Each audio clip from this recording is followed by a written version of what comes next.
Hi,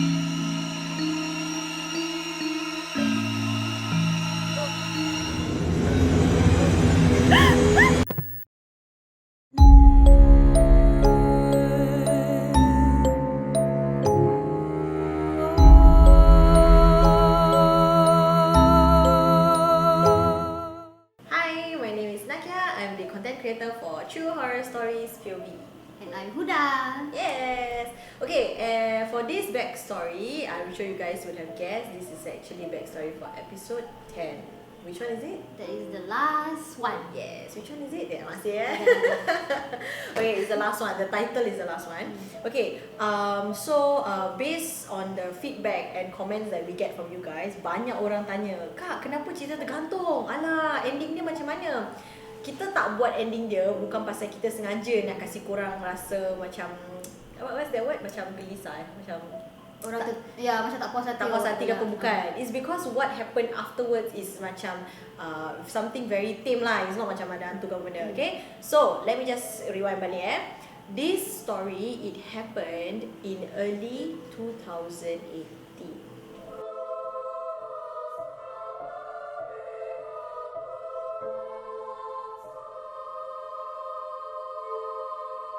Okay, so my husband dia buka kedai in the year nearing the end of 2017 tau.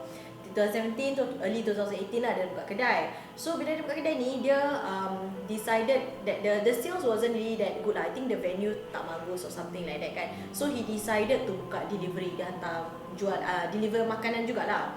So he's the only head chef there kat sana kedai. And then we also got one pembantu. But then this pembantu, dia basically masak aja. So end up most of the time me and my husband kita have to do the delivery ourselves lah. Then Huda pula and her fiance that time belum husband lah kan. Diorang very supportive. Diorang selalu order makanan kita. They even diorang engage kita for diorang punya wedding decor tau. Yeah, so that's why kita macam, that's how I got to know. Memang Rizal actually my husband dia kawan lah. Then after that, that's how I got to know Huda and everything.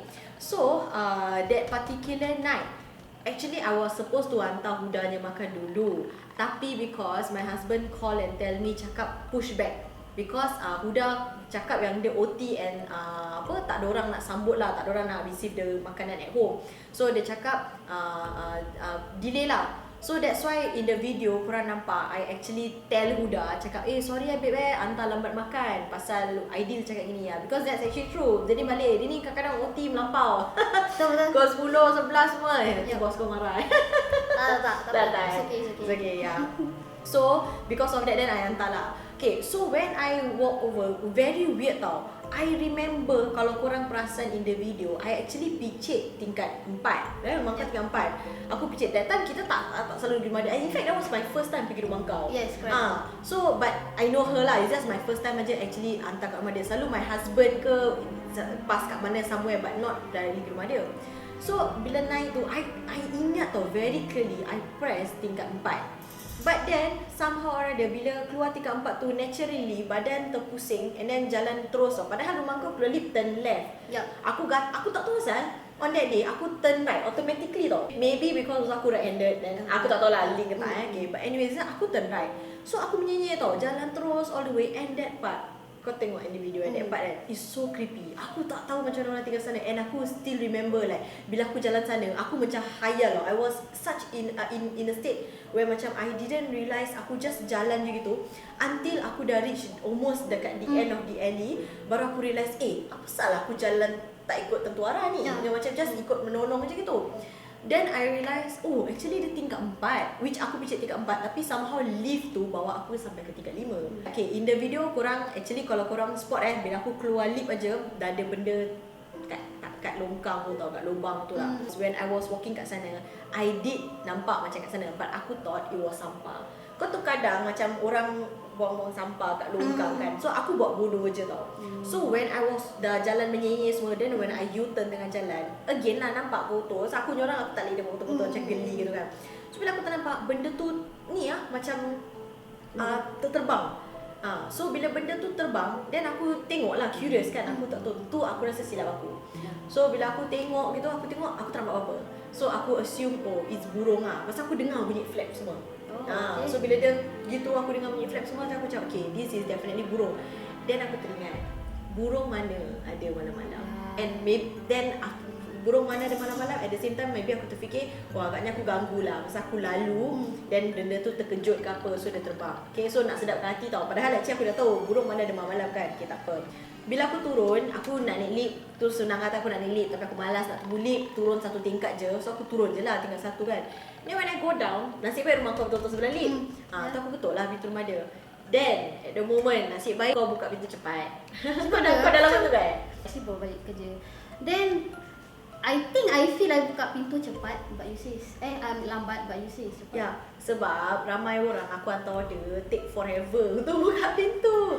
So actually for her it's fast. For I don't know if delivery riders out there you guys experience this, but for me it's cepat lah because aku pernah tunggu sampai aku kena call orang tau. Okay. I'm outside your door. Oh kejap dia kat toilet ke apa. So pada aku tu lama. So pada aku kau consider cepat tau. Ya. So maybe pada orang lain lambat lah, tapi aku tak tahu. So anyway, nasib baik dia dah buka kan. At that point of time, actually before aku ingat aku rasa bersyukur yang kau buka pintu cepat pasal apa tau. At that point of time aku dah rasa weird. Aku dah rasa ada benda macam was looking at me lah, tengah tengok aku lah benda. Tapi kau buka pintu kan, so aku thought tak ada apa-apa. So aku thought macam okay, it's just my mention, oh Buddha dah buka pintu pun, tak ada apa-apa. Sekali lepas tu, bila kau dah ambil makanan, kau perasan kalau aku berbual dengan kau, I even show in the video, aku sengaja berbual lama-lama. Ya. Perasan tak? Aku perasan, sorry sebab aku dah lapar, sakit kan. So macam, alamak ni dalam hati macam, bukan nak kutuk kawan tau, tapi macam aku dah sakit tau. Tapi dia tak tahu lah aku sakit, I'm sick. Dia lapar. Alamak ni dah lama pula berbual, okay tak apa, dah lama tak jumpa pun kan. Okay, ya, aku berbual banyak pasal I was feeling tak sedap. Kan aku tak rasa tak sedap, so aku feel macam I need the company. So that's aku bernyanyi, aku berbual banyak, then finally kau tutup pintu, aku okay lah, I have to go kan. Sekali betul. So luckily, as in not say luckily, but my gut feeling was right. So bila aku pusing aja, in the video korang cuma nampak ada benda tu kat depan muka kan. But in actual fact aku dah tengah pusing tau. I wanted to text my husband and cakap, okay sayang, last order done, the last one done. That's why title lah kan. Aku nak message lelaki aku gitu. And then aku heard flapping dia kuat gila. And korang nampak tak how the burung in episode 5, the sweet ride keluar. Kan dia macam datang kat aku gitu kan. So it something similar, tapi this time dia besar gila. And dia from the liftnya sebelah sana, dia very fast, dia zoom kat aku. So tu pak aku dengar bunyi flapping. So aku pusing, aku tengok gitu. So I can actually see that thing macam gitu kat aku. So itu part aku, okay, kau dah tutup pintu. So obviously aku tak boleh lari dekat mana benda tu datang, aku pusing. Okay, aku nak lari on the other side. Pasal rumah kau kan that alley straight kan. So aku nak go on the other side. Sekali aku nampak, aku bilang kau tak apa-apa. No, Aku tak nampak. Okay, so actually what aku nampak was is just a badan, tak ada kepala. Same lah. When you turn Aku one pusing the other way. okay, So itu is the same one apa aku show in the video. So that's why aku rasa bila kita tengah nak shoot episode ni, kau cakap, but I thought tak ada badan apa. So aku decided to put it in the video pasal aku nak bilang kau sekarang yang actually ada badan dia. Okay, so when we posted episode 10, some people, I posted on my IG story, aku cakap, I don't know what is it penanggal or not, because this one ada badan. And somebody actually bilang aku dia cakap abang dia ada ilmu or know about this kind of thing. Dia cakap that is jinnya penanggal. It's not the human one. It's a jin version. And jin punya version versus human one, the difference is that jin punya dorang bawa badan dorang. Aku tak tahu apa pasal, but this is what they tell aku lah. So maybe what I saw was the jin version. So that's why bila aku pusing on the other side, aku nampak badan dia full. And badan dia in the video, obviously kita tak boleh buat besar lah, but in reality what I saw, it was so tinggi, it really ikut the macam besar macam tu. So dia dah block the way. Aku nak lari pun aku tak lari. Terpaksa aku ketuk balik pintu rumah kau. So bila aku ketuk balik pintu rumah dia ni buka lambat. balik. Dia buka lambat pasal aku tak salahkan dia lah. Pasal dia tengah makan kau dah makan belum? Belum makan. Aku rasa kau tengah nak hidang lah. Aku tak tahu lah. So dia pula buka lambat tau. Then after that, tapi aku dah tak tahu malu lah. Aku really minta maaf Okay, so anyway, tu semua korang nampak in the video kan. So cut story short lepas tu Huda aku pergi makan. And then handphone aku was low bat. Pasal kalau riders, again korang tahu, korang buka GPS, korang buka map, korang message orang, korang call, battery cepat flat kan. So aku minta dia ni for charger. So bila aku minta dia ni for charger, that time dia nak kahwin in October No, Julai. Julai 2018 tau. So time tu kau tengah nak siap-siap rumah lah. So barang-barang kau was a bit macam all over the place. Pasal kau tengah nak pack, nak pindah rumah siapa ni, laki kau semua kan. So aku tanya dia mana charger. Okay, bukan pasal aku potek tak nampak mana charger dia, pasal memang aku tak nampak mana charger dia. So member tengah makan, then dia just cakap aku kat sini lah, which is bawah katil kan. Then after that aku pun cari. Aku remember the moment aku masuk bilik kau, aku tengok tingkap kau dulu. Aku nak make sure tingkap kau tutup. Okay, because benda terjadi dekat luar kan. So aku really ingat tau, vividly in my head. I remember aku on lampu, dan aku tengok okay, tingkap tutup. So coast is clear. Tu aku cari charger. Aku dengar tingkap tu buka. Okay, so mula-mula dia buka sikit aja. Lepas tu aku perasan, tapi aku fikir macam taklah. Tak ada apa-apa. Then after that pasal kau dekat rumah, so aku not as scared as tadi. Sekali dia buka lagi Dia buka lagi. In the video kita cuma buat 2 kali je, but in reality dia buka I think 3-4 kali lah. 3 or 4 times. And dia buka very ketara. Mula-mula sikit, lepas tu very ketara dia punya grill dengan window dia dah jauh lah. So you can definitely know that somebody is sliding the window open. Tu part aku dah macam okay. Then mata aku gatal, aku stare at the tingkap. Macam aku really wanted to make sure yang what I'm seeing is what I think it's happening lah. Somebody is trying to open the window ke apa benda. Terus aku nampak benda tu floating datang sini. Okay, ada badan dengan kepala tau. Kalau korang tengok in the video, badan dengan kepala floating dekat tingkap. And then bila aku tengah tengok tu, I was frozen. Aku in the video aku tak tahu, aku tak ingat whether aku sure aku was frozen ke tak. But bila aku nampak, aku macam tak boleh goyang. As how I usually react when aku nampak barang. Selalu aku freeze lah, tak boleh goyang. Sekali yang buat aku macam boleh macam tergerak hati nak betul-betul pergi and get out of my state of shock is when aku nampak kepala dia dengan badan dia detach. Yes. Itu part yang aku realise that oh my god, it's not a person like, even though aku try to baik sangka macam agaknya kakak engkau lah, mak engkau ke siapa-siapa yang buka tingkap lah, as much as I try to be in denial kan, but the moment I saw the body and the head detach from each other, that's why aku realise that okay, ni benda bukan. That's the part where bila aku nampak dia lalu dekat tingkap yang terbuka tu, aku nampak busy sangat dekat sana semua. Tu part aku dah tak boleh. Aku manage to just master all my courage. Aku pekik sekuat-kuat mungkin. Nasib baik datang berapa of time mak bapak dia tak ada kat rumah. Tapi in the video memang kita time tengah shoot tu memang mak bapak dia ada lah. That's why kita cakap mak bapak dia ada. But in reality actually Huda was alone kat rumah tu. So then bila aku pekik kuat-kuat gila, engkau datang. Okay, so bila dia ni datang semua and everything, dia ni hero aku. Dia really hero aku. Dia suddenly macam asal dengan tangan dia yang berkuah tu. So terus asal. Dan aku I couldn't cakap properly. Kalau kau perasan aku macam banyak stutter, aku macam that's why I'm like tak confused. Confused. Confused. Like why is it? Then she was like pointing. Tunjuk aja. Yes. Dia say tingkap. Dia say what's wrong with the tingkap? Like nothing. Then like she keep on saying tingkap. Dia say apa dia ni? Aku like so like apa ya? Then she kita tutup. Dia nak tutup. Habis dia ni steady, dia just jalan and dia just tutup tingkap tu. Actually bila aku cakap dengan kau tingkap kan, niat aku pun aku tak tahu actually aku nak kau pergi kat tingkap tu ke, aku nak kau apa, aku pun tak tahu asal tau. It's just a reaction, you know, like just a reaction lah. Like when you call somebody, you are in a state of shock, you call somebody. Then bila kau datang kau tutup tingkap tu, aku dah know that something is going to happen because like benda tu was macam very close lah, you know. Terus after that, then kau pun datang, and then after that kau tutup tingkap tu, and then kita both dengar a very very quiet loud bang. Yes. Tu part, after that aku dengan dia, kita dua-dua tak ingat dunia, kita dua-dua lari pergi kat hall. Okay, so this is the part yang korang nantikan what actually happen after that kan. Okay, so lepas kita both dengar the bang, okay, aku tahu it's not human. Kau tahu tak? Aku actually tak tahulah, tapi macam ada bang tu macam that loud bang macam apa tu. So it's like something is different lah. Aku pun ikut panic lah kan, ikut lari keluar. So I'm like at that point macam tak tahu what is going on lah dengan aku punya tangan masih berkuah lagi kan.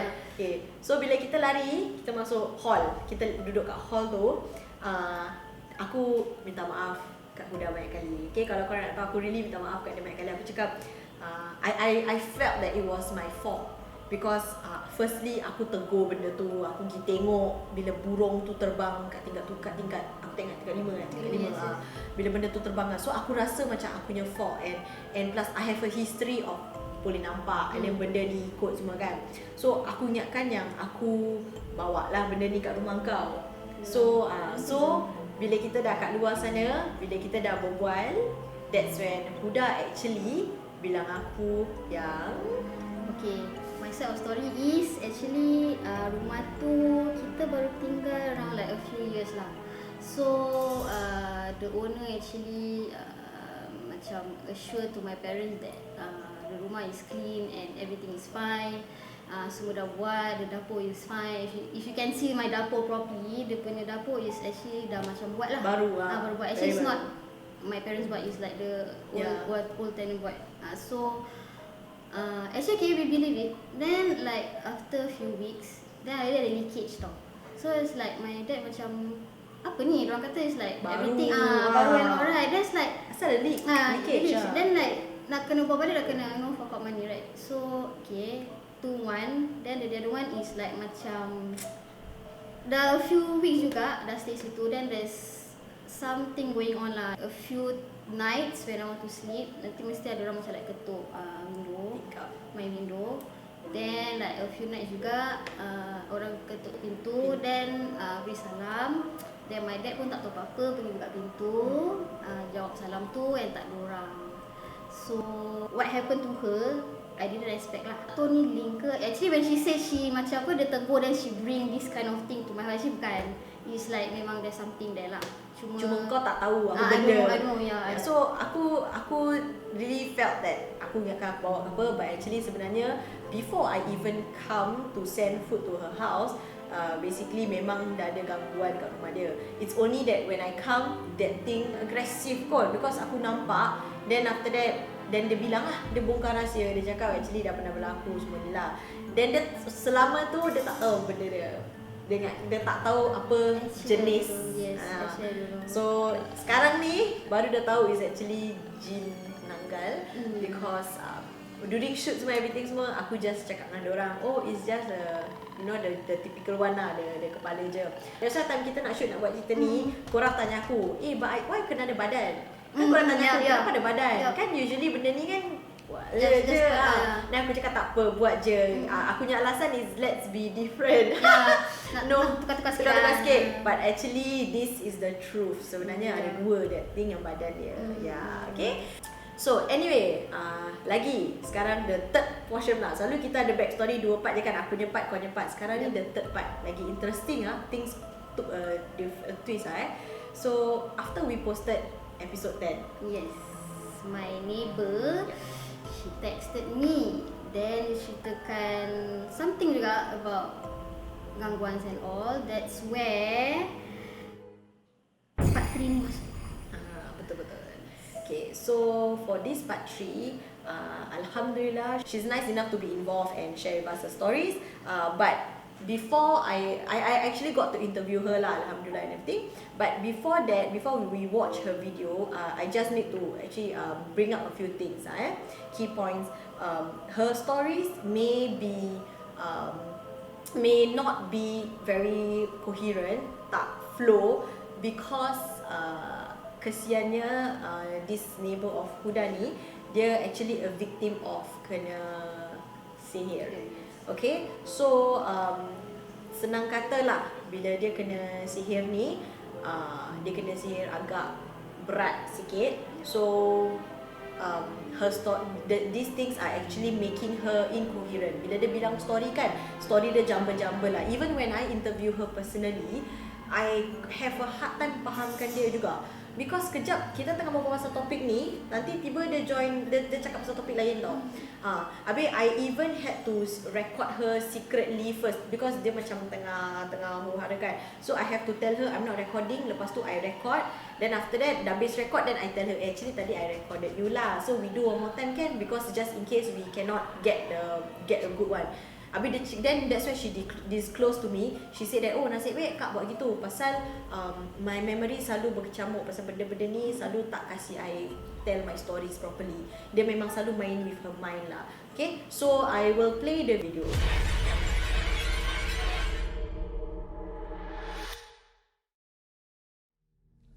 Hai, nama saya Saya Jiran Huda. Saya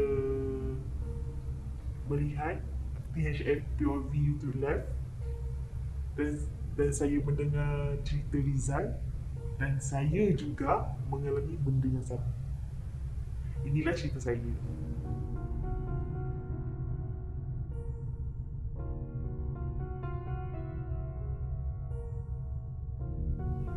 I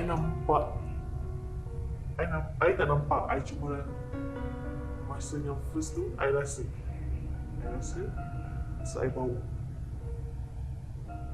And after that, yang benda ni tengah Rizal kata dia nampak, I tak tahu, I tiba-tiba bangun. I tengok, tak tahu kenapa I mesti nak ada tingkap. Dan I tengok, kenapa gelap luar tu nak hujan ke? Memang gelap sangat. So I macam, buat bodoh lah. Dan tengok tidur balik. Dan lepas tu few day ke few weeks, bangun lagi. Tengok, terang pula tempat ni. Itu hari gelap. So I macam tak, okay, I macam buat bodoh lah. Sekali bila dah dengar THS punya YouTube live, bila Rizal kata gitu, I terus macam, oh no.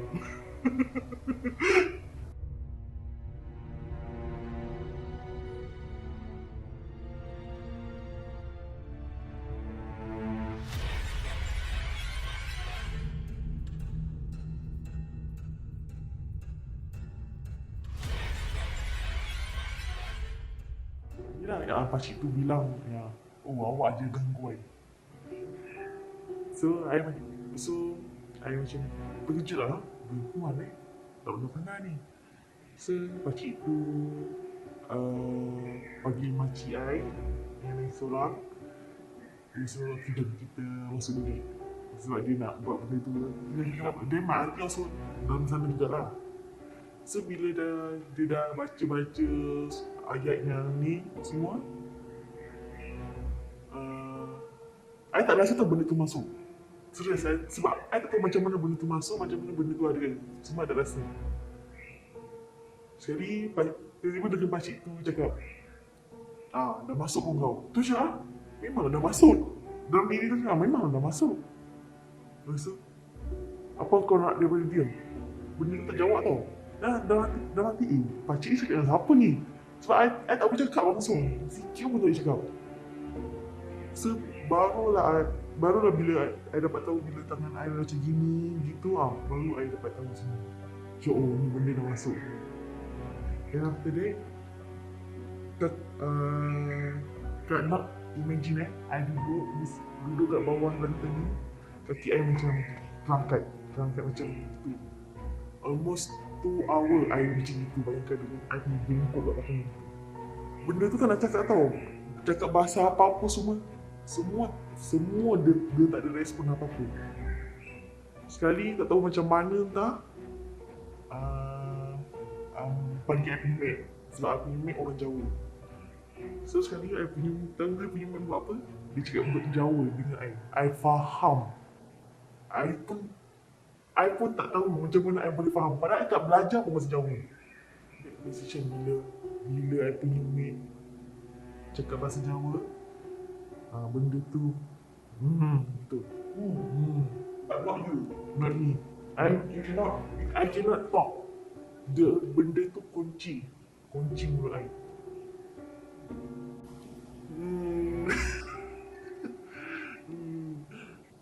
Benda tu dah lama dah tapi I tak tahu. I macam susah nak buka mulut daripada rumah lama.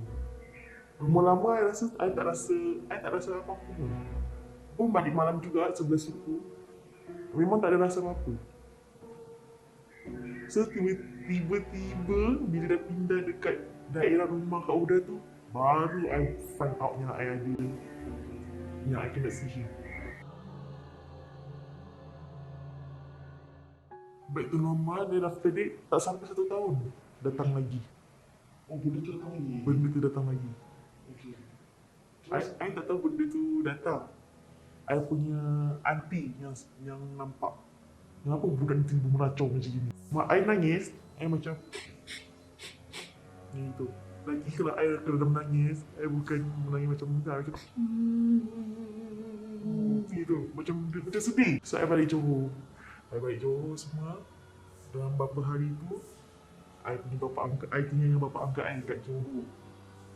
So, bapa angkat I kata, kita pergi jumpa Imam Bakar.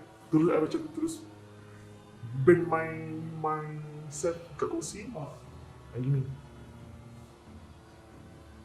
I nak pergi, tapi benda tu menghalang I. Berat sangat. I macam lawan balik tahu tu benda. So, memang berat benda tu. I lawan balik kat saudara I kata jangan mandi. I terus tukar baju semua, pakai tudung semua. And on the way dalam kereta tu, I diam je. Bila dah sampai tempat surau yang dekat Johor tu, nak masuk jumpa imam tu, I tak boleh nak jalan. Kaki I macam kena pegang je kan. So I punya bapa angkat tu, dia pegang tangan I. Ni nak pegang, saya pergi dalam. Imam tu buka I punya mulut kot. I all out everything. Bukan I cakap lah. Benda tu cakap, aku tak suka budak ni. Aku nak bikin saya mati. Hancur hati I tu. I menangis. I cakap tu kat luar tu ramai lagi kawan aku. Benda tu semua banyak. Diorang ikut. Walaupun dia satu, tapi dia bawa members.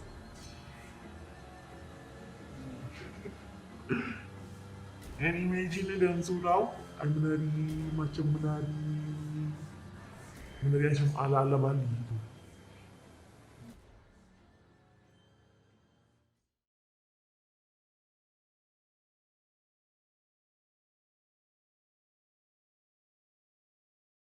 لا يكلف الله نفسا إلا وسعها لها ما كسبت وعليها ما اكتسبت ربنا لا تؤاخذنا إن نسينا أو أخطأنا ربنا ولا تحمل علينا إصرا كما حملته على الذين من قبلنا ربنا ولا تحملنا ما لا طاقة لنا به واعف عنا واغفر لنا وارحمنا أنت مولانا فانصرنا على القوم الكافرين. Okay, so what a very interesting interview. Aku dah warning korang kan. Okay, thank you so much for sharing your story with us lah Anyway, okay, this is our verdict. Senang kata lah nak conclude this whole episode of Backstory kan. What we actually feel is that rumah Huda, parents dia kena tempias of what si is melalui. So that's why lah dia ni kena ketuk pintu bapak dia pun kena. And then kebetulan aku pun hantar makan waktu malam semua ni, and then aku pun spot, and then hence the whole drama. So that is my conclusion. That is our conclusion lah for this episode of I'm quite shocked lah actually, tapi actually kalau kita tak buat video ni, kita tak tahu pun. Okay, so anyway, that is it for this episode 10 punya backstory. Don't worry, this is not going to be our last POV of episode nama. Okay, it's just titled the last one. Pasal nak kasih korang macam tease sikit lah, clickbait lah kan. Okay, we are going to do more POVs insyaAllah, but right, kita nak chill dulu, take a break dulu before we start on to season 2 lah kononnya. Okay, so any last words sudah? last words